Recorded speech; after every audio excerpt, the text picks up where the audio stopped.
Hello, everyone. This is Century Countess, aka Reaper Goff, and today is What's the Bitter Tea? Cue the intro.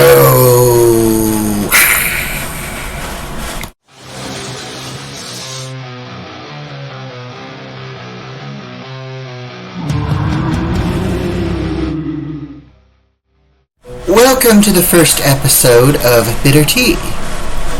I'm Reaper, and today we are going to discuss some juicy lore. Our way.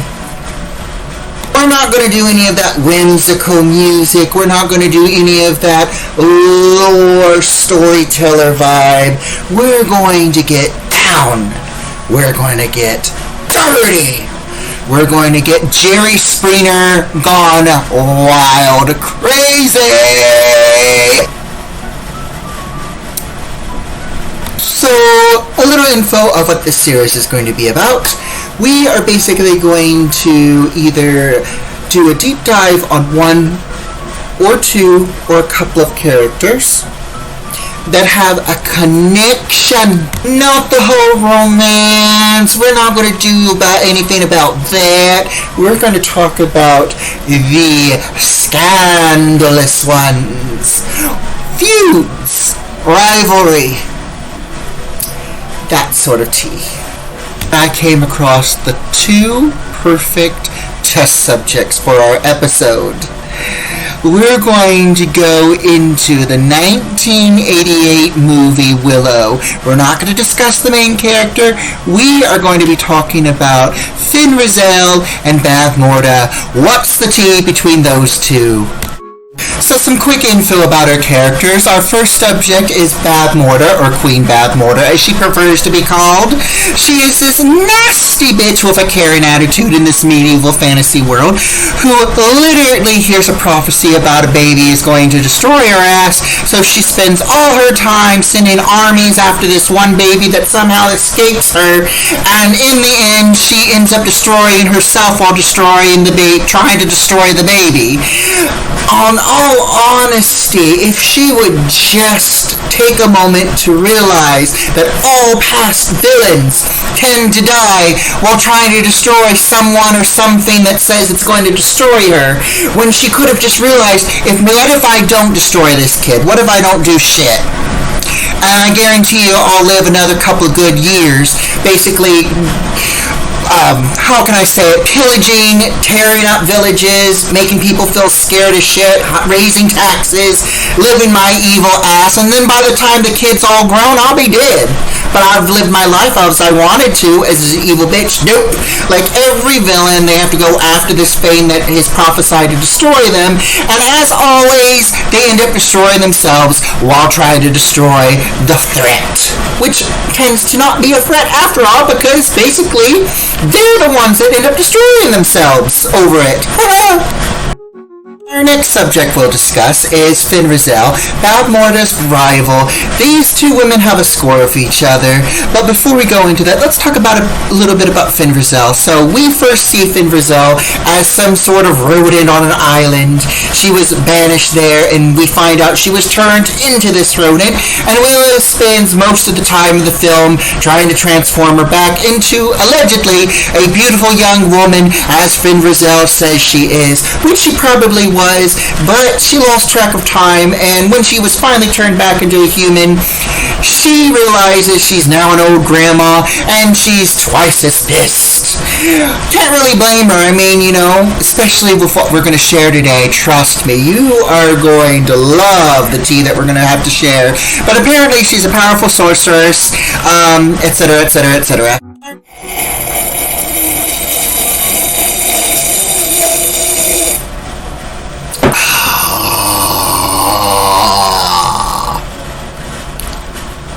So basically, now let's get into the deep dive. No storybook music here, no beautiful animation as of yet, but we're basically going to tell the lore as it should be told. So a couple of years, maybe a couple of decades before the whole event with the baby and Willow going on a quest trying to basically figure out what the hell we're going to do with this kid, we go to Tirsley, where the lovely Fin Raziel is basically a powerful sorceress, well-known, well-loved, and according to legend, she's a quite striking, sexy thing. Basically, she refers to herself as the Pamela Anderson or the Farrah Fawcett of this medieval fantasy world. No special images to basically show that, so we're just going to let you visualize that. Her love of her life is the Crown Prince, whose name we are not even going to try to pronounce to avoid people trying to correct us and then basically go into an epic tale in the comments about his life. We're not going to go into that. So basically, he is going to be known in this video as Mr. Prince T. So basically, epic fantasy, a sorceress becomes queen. You know, the first kind of magical folk person getting a medieval title. You've seen those adventure games. You know how people react to magic folk.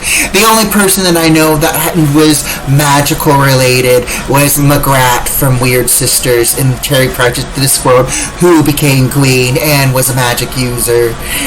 So basically, Fin Raziel, instead of people being against her like all the other past video games, all the past stories, all the past novels and everything of other characters who are magic and they want to get jiggy with a royal person and then they are at risk of getting a queenly title, so they have to choose between magic and whatnot, is accepted. She's accepted for being somebody of magic. They're proud of a sorceress possibly becoming their next queen, which is a good thing for once, because literally they're thinking smart. I mean, literally, somebody royal, or about to marry into Roy, he's about to be royal. I can't talk today.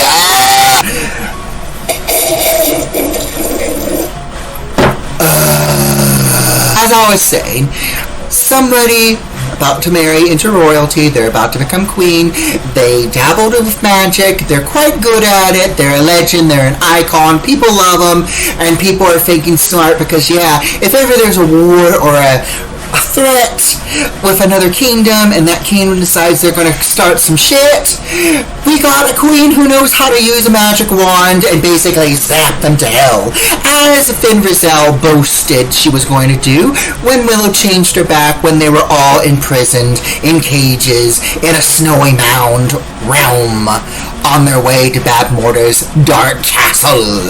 Obviously, this bitch knows her shit. She knows her shit with magic, so no wonder people were very excited that she was possibly going to be their queen. And what about Bavmorda? Well, she was basically a nobody, the noob, basically in training, and she had a bit of a faint sour vibe with Fin Raziel. And basically in her head, she basically wanted to be, how can I say it, kind of like how Ash wanted to be in Pokemon. Let's cue that one opening scene sequence, shall we?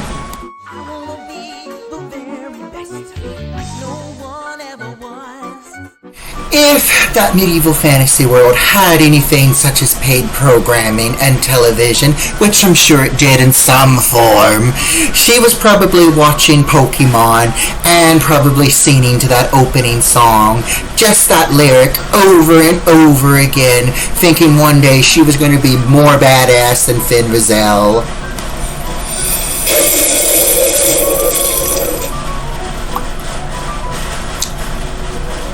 So at some point, Bavmorda disappears for a little bit.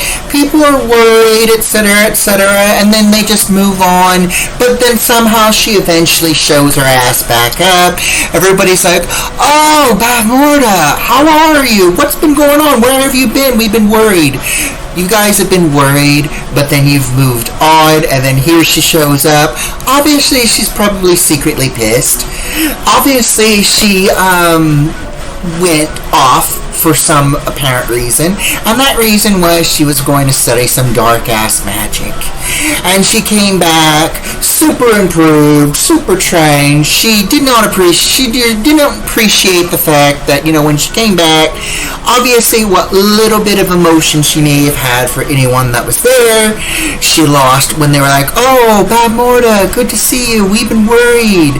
Even though it's been a couple of years and we've moved on, well, welcome back, girl. Your bedroom's still available. It's a little bit dusty, though." So, yeah. And, of course, the rivalry between Fin Raziel and Bavmorda continued. But Bavmorda was badass now, and she had a plan. And I bet you by then she already had one of those shrines for people she was about to put down. Kind of like the whole Kill Bill with the names and the being marked off. And also, if you remember that scene in Death Becomes Her when Helen gets up to leave, and you see on her vanity, there's a whole bunch of what was her name? Madeline. The character's name was Madeline, played by Meryl Streep. And Helen was played by Goldie Hawn. But anyway, I digress. So it was probably something like that. I wouldn't be surprised if she had like a whole bunch of drawings or stolen miniature portraits of Fin Raziel, scratched up, tore up, little demon face drawings drawn over her, and all this other little notes like, "We're gonna burn this bitch, we're gonna blast this bitch, we're gonna send this bitch to hell, we're gonna basically destroy her life, etc., etc." Basically a war plan against a rival. That's what they call it. So what does Bavmorda do? She dabbles in the low blow of magic. She makes love potion number 9, or at least what would be considered a love potion. Yes, I know this is a spray bottle, but let's just pretend this is a love potion. So, when Crown Prince Mr. T is minding his own business, she approaches, and when she gets the chance, she does a little hocus pocus, hexing, jibber jabber, and then she sprints him off with a little bit of love potion number 9.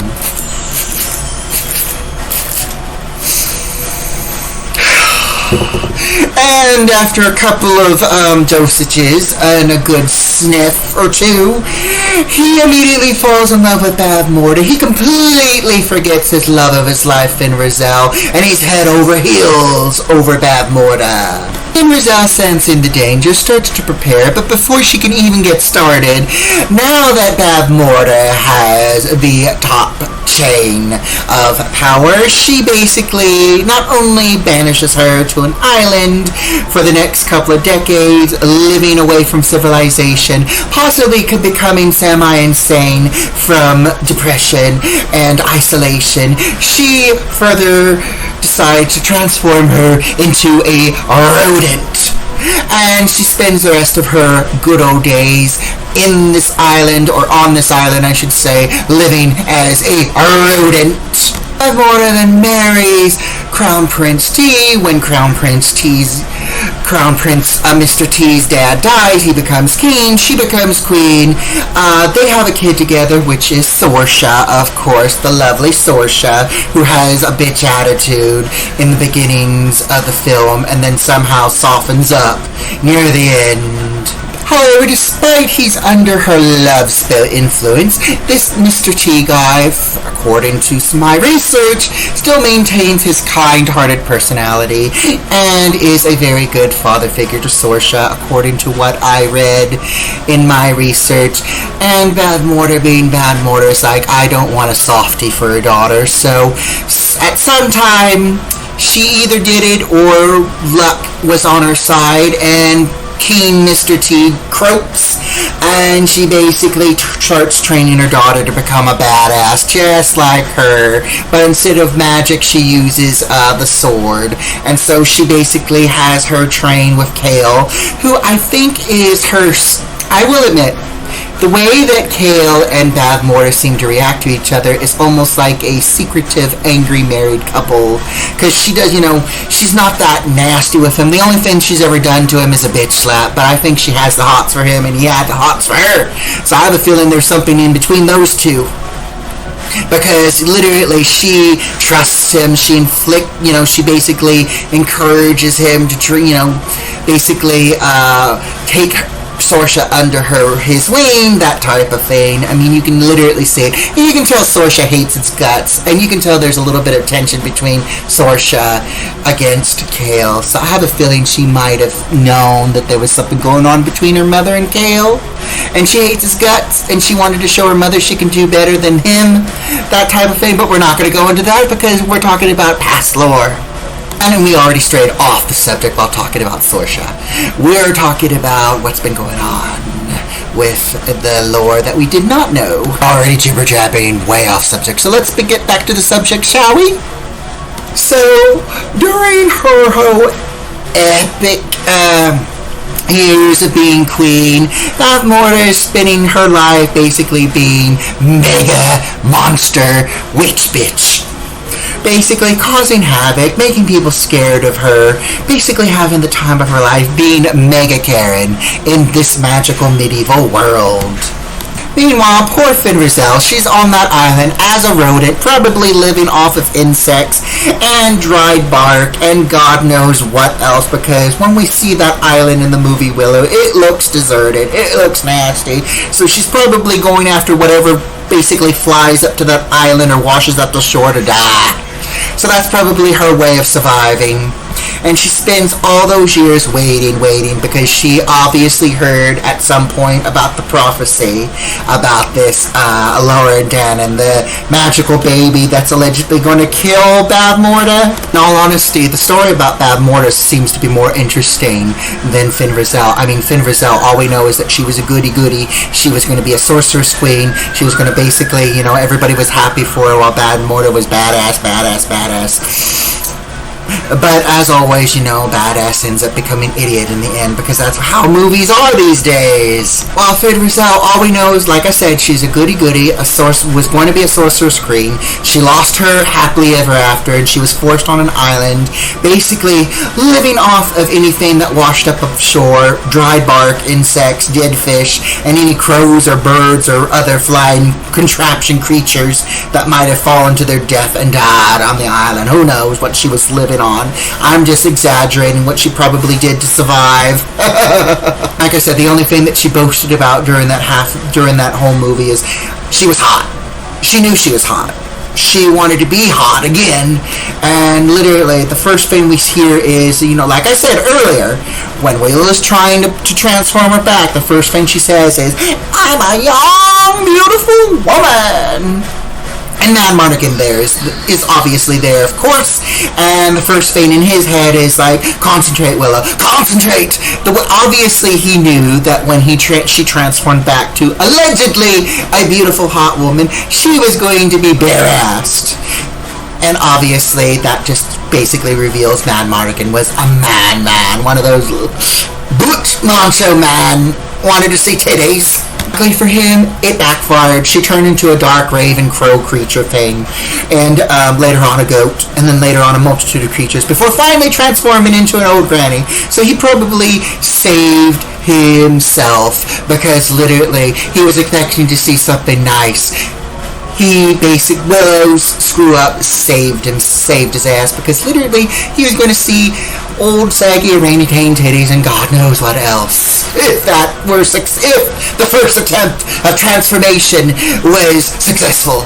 And it was probably good for Fin Raziel too, because old granny out in the snow in her birthday suit, I guarantee you, if she tried to do a magical spell in her birthday suit in the middle of that cold winter wonderland that wherever they were, I guarantee you she'd probably shake too much, accidentally piss herself, and then she'd end up zapping everything and everything would backfire.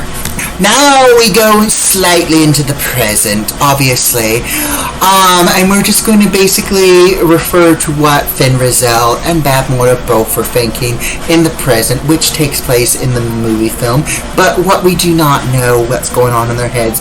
I'm sure Fin Raziel was like, "This bitch stole what was left of my youth, stole my happily ever after. I am going to take on this bitch, which explains why she really went down and dirty in a cat fight. Let's show that one special clip that was comical. 3, 2, 1. KO! Oh, she enjoyed that, literally. She put all of her strength in that old granny fist of hers, and she basically pounded that Karen's face into the next dimension. And of course there was other stuff that Fin Raziel did when she had control of that wand at the moment. She, basically slammed her up into the air, made her float there for a minute, swung her around, slammed her into walls, and smashed her into the floor. And then, chuckled about it, and then even made these little noises. I think there was no way that was no magical word. I guarantee you that was the, I don't want to say neener. I think what it was Fin Raziel was like, this is basically what she was thinking. Bitch, I was hot. I had a man. I had a whole life where I was going to live comfortably. I was going to be a rich, royal, and badass. And then you come in and stole my man. Now I'm going to fuck you up and show you exactly what you are. Pathetic. Somebody that wants to be a big shot but doesn't work for it properly. And she basically, and that was Fin Raziel's downfall. She was basically like, look at you. Even all these years, even though you turned me into a rodent and exiled me to an island, you're still a piece of shit. Blah, blah, blah, blah, blah. Meanwhile, Bavmorda basically gets the upper hand, basically jump scares Fin Raziel by playing dead, and the whole poking of the stick, but this time it was the poking of the wand just to see, is this bitch dead? And then nope, she comes back, Karen style, Exorcist edition, and basically beats the shit out of Fin Raziel. These two old cronies are going at it like Chucky dolls. Meanwhile, Willow was like, what the fuck am I watching? I just need to get this baby out of here, and he's trying his hardest to get that kid out of there, and even the kid itself, it's like, I am done with this. I am getting rained on. I am done. I'm in some weird gothic leather bundle blanket outfit thingy-mabob. I feel like a blood clot caterpillar on a pedestal. I need to get the hell out of here. Willow, come get me. And of course, like I just said, Fin Raziel just put her anger on Bavmorda and put her in her place.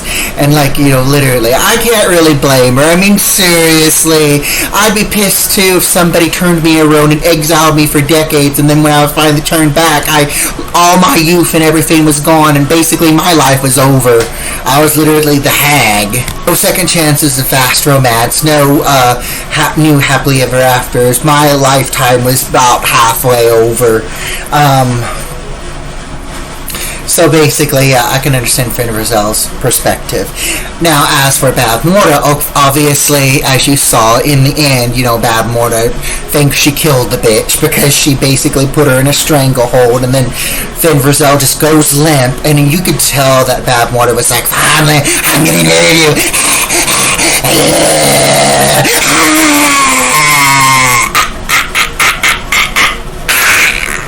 The epic cat fight between the two power grannies are over, which was devastating because in a way I wanted more. It was like I was really enjoying this Karenism, bitch versus bitch, but no, they kept cutting scenes to the epic war that was going on between KO, Mad Mardigan, and everybody else, and then they would go back to the scene. I'm like, yeah, we need more, and it was like but unfortunately we didn't get as much. And trust, we literally should have. I would have loved to have seen more. So anyway, as I was saying, she thinks she's killed the bitch. Bavmorda turns back to the altar, sees that the baby's gone, basically sees Willow trying to escape, and then, there's this whole little scam that Willow tries to do, throws an acorn at her. Obviously it doesn't work because Bavmorda is a mega bad Karen. Even magic stone acorns are like, oh fuck this, we don't want to turn her into a flower garden sculpture. This bitch is ugly as shit. She'll kill people the moment they walk into the garden and they see that ugly thing in the middle of a fountain. Anyway, long story short, at the very end of the movie, everybody's like, we defeated Bavmorda, Bavmorda's gone, we defeated her ass. You guys didn't defeat her ass, she defeated herself. She sent herself, and they're like, literally, we sent her to hell. She's not coming back. She sent her own self to hell. I mean, just watch the clip. If you haven't seen the movie, I apologize for the spoilers, but if you haven't seen the movie, watch it. Bavmorda takes herself out. She sends herself to hell. A classic villain death. They go after somebody, and then, because there's this big prophecy basically saying this person or this Fane or this mystical creature, whatchamacallit, whatever it is going to destroy them. They basically try to wipe that problem out, and in the process they end up wiping themselves out. In all honesty, if they just left it alone, I guarantee you nothing would have happened, because they kept saying this baby's going to destroy you. This baby's going to destroy you. She's like, you got to find this kid, this little brat, so I can send it to hell because it's going to destroy me. Woman, just leave the kid alone. I guarantee you, if you left the kid alone, like I said earlier in this video, you would have, by the time the kid hit the right old age of, okay, let me kill this badass bitch, you would have passed away, lived your life as the evil queen of darkness, or whatever you refer to yourself. No, you just had to meddle. You just had to basically follow the old villain routine, and in the result, you destroyed yourself while trying to destroy the problem. When if you just didn't mess with the problem, I guarantee you nothing would have happened. That baby probably would have grown, and Elwyn, I think they called them Nelwyns, would have been basically the giantess of a Nelwyn village. I think that's what they called Willow's race is called. Willow's race was called Nelwyns, and then they referred to Zykenes. Basically us humans were referred to as Zykenes. So basically she would have been the Zykene adopted child of Willow. They probably would have lived a wonderful life, and she could have lived a badass evil queen bitch.